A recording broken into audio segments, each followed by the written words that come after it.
അർജുന്റെ ഒരു വീഡിയോ നമ്മൾ ചെയ്തിട്ടുണ്ടായിരുന്നു. ഞാൻ അത് കണ്ടിരുന്നു. നല്ല രീതിക്ക് അത്യാവശ്യം നല്ല രീതിക്ക് റീച്ച് വ്യൂസ് ഉണ്ടായിരുന്നു. ഫുൾ നെഗറ്റീവ് ആയിരുന്നു.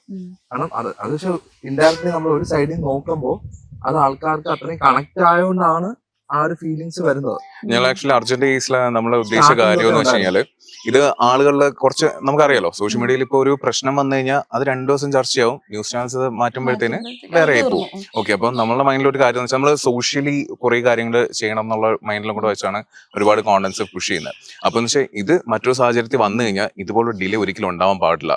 ഉണ്ടായതിന്റെ ആഫ്റ്റർ എഫക്റ്റ് ഇത്, അതിന്റെ ഭീകരത ഇതാണ് എന്ന് മനസ്സിലാക്കി കൊടുക്കാനാണ് നമ്മൾ ശ്രമിക്കുന്നത്. അത് അതുപോലെ അക്സെപ്റ്റ് ചെയ്ത ആൾക്കാരുണ്ട്. പക്ഷെ വേറെ സൈഡിൽ ഓക്കെ നിങ്ങൾ ഇത് വെച്ച് കണ്ടന്റ് എടുക്കുകയാണല്ലേ, നിങ്ങൾക്ക് എന്ത് ചെയ്യാം, നിങ്ങൾക്ക് എന്താ ചെയ്യാൻ പറ്റും, നിങ്ങൾ അവിടെ പോയി സഹായിക്കാൻ പറ്റും. മതം പറയൂലേ അങ്ങനെ.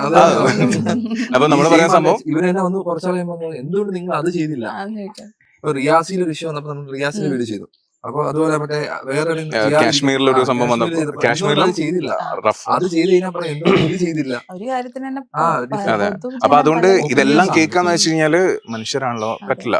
അപ്പൊ നമ്മൾ ഓക്കെ നമ്മുടെ മൈൻഡിൽ വരുന്നത് ഓക്കെ ആണെന്ന് തോന്നുന്ന സംഭവം. ഞാൻ പേഴ്സണലി ഫ്രസ്ട്രേറ്റഡ് ആവുന്നത്. ഞാൻ വിളിച്ച് സംസാരിക്കും. ഇത് ഞാൻ വെച്ചാൽ കോർണർ ഇട്ട് കഴിഞ്ഞാൽ ഞാൻ പിന്നെ നോക്കത്തില്ല. ഞാൻ കുറച്ച് മണിക്കൂർ കഴിഞ്ഞ് കമന്റ്സ് ഒക്കെ നന്നായിട്ട് വന്നിട്ടുണ്ടെങ്കിൽ ഞാൻ നോക്കത്തുള്ളൂ.